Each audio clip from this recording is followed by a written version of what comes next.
সেটার কোনো স্যার বাগেরহাট আর গাজীপুর যে সীমানা নির্ধারণের একটা ছিল ওটা আমরা সংশোধনের কাজটা করছি, যথাসময়ে জানতে পারবেন।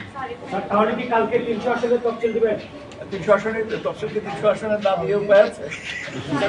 এগুলো যদি আপনারা সংশোধনের প্রক্রিয়া শেষ না করেন তাহলে মানে তফসিল ঘোষণার কোনো প্রবলেম হবে না। শোনেন, তফসিল তো 300 আসনেরই দেওয়া হবে, ঠিক আছে? তফসিল 300 আসনেরই দেওয়া হবে। আমি তো আপনাকে বললাম যে গাজীপুর এবং বাগেরহাট নিয়ে যে কথাটা, যে বিষয়টা আসছে, সেটা নিয়ে আমরা কাজ করছি।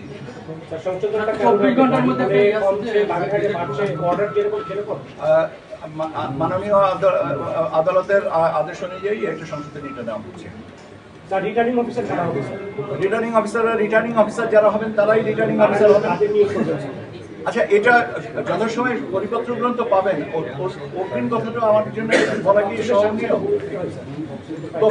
তফসিলটা সন্ধ্যা 6টার সময় জাতির উদ্দেশ্যে ভাষণে মাননীয় প্রধান নির্বাচন কমিশনার স্যার বললেন, তারপরে আমাকে বলেন যে তফসিল ঘোষণা হয়েছে, এটা হয়নি। তখন আমি বলতে পারি, আগে তো বলাটা কি সমীচীন?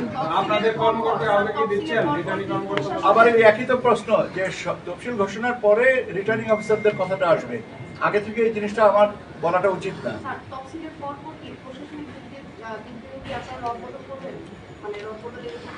রদবদল একটা চলমান প্রক্রিয়া, যেখানে যার যতটুকু প্রয়োজন হবে তারা করবেন। সেক্ষেত্রে নির্বাচন কমিশনের সম্মতি বা প্রয়োজন অনুমতি যদি যেটা প্রাসঙ্গিক হবে তারা সেভাবে নেবেন, কিন্তু এটা তো বন্ধ করা যাবে না। প্রয়োজন ব্যাপারটা কথা হচ্ছে যে নির্বাচন কমিশনের অনুমতি সাপেক্ষে বা সম্মতি সাপেক্ষে বা পরামর্শ সাপেক্ষে সেভাবে জিনিসটা আগাবে। এখন কয়জনকে অনুমতি দেওয়া হবে আর কয়জনকে দেওয়া হবে এই ধরনের পূর্ব ধারণা রাখাটা সমীচীন নয়।